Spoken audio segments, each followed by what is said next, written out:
Dust and occupational lung disease. First, we will talk about the definition of dust and the dust characterization. For the definition, the dust is, or we call it particulate.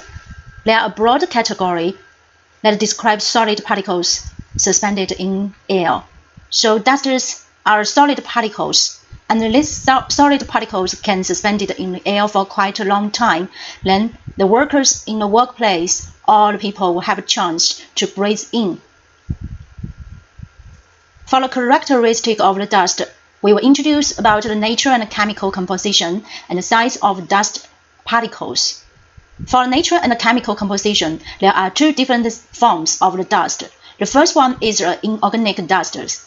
For example, silica, asbestosis, they are inorganic dusters. They can make massive progressive fibro reaction in the lungs. We call it pneumoconiosis.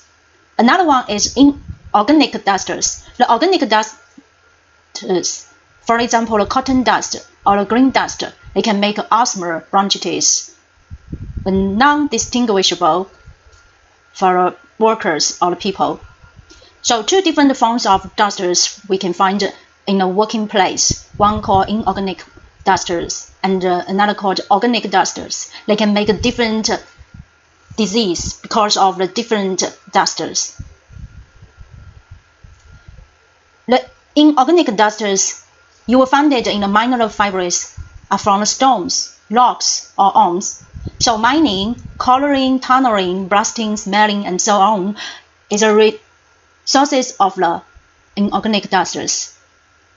They can make lung effects, for example, pneumoconiosis, and chronic bronchitis, and fibrosis, even cancer. And for the organic dusters, the particles are found from organic materials.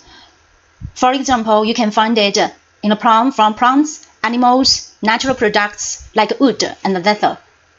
So the wood, cereal grains, and animal husbandry are the sources of the organic dusters. So we can find it in the industries such as agriculture, manufacturers, millers, bakers, and chemistries. For their lung effects, they are quite different. We know it can cause the asthma or the hypersensitive pneumonitis, permanently obstructive disease, and diffuse of lung fibers, the wooden dusters cancer. So two different forms of the dusters cause different disease. Then talk about size of dust particles. Not all of the dusters which is suspended in air can breathe in to the body. It depends on the size of the dust particles. For example, if it is bigger than 10 to 15 micrometer, we call it fugitive dusters. This will deposit in the upper airway and breathe out from the upper airway, and have little or no role in chronic respiratory disease. So it is impossible to make a lung disease problem for this size of the dust. If the size is 2.5 to 10 micrometers, they will generally deposit higher in our chest bronchi, so it may also reach into the lungs. And if it is smaller than the 2.5 micrometer, they will deposit in the lower airways and alveoli, and it can make the lung effects. So you will see this picture shows the different size of the particles. For example, 10 to 5 micrometers they can remove from the upper respiratory tract, and if it is 5 to 3, it will deposit it in the mild respiratory, and if 3 to 1 micrometers, it will deposit directly in the alveoli.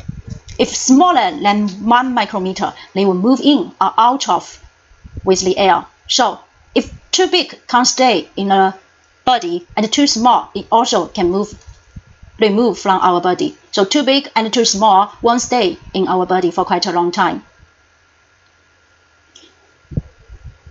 From this picture, you will see very clearly For the 10 to 5 micrometer, it will stay in the upper respiratory tract.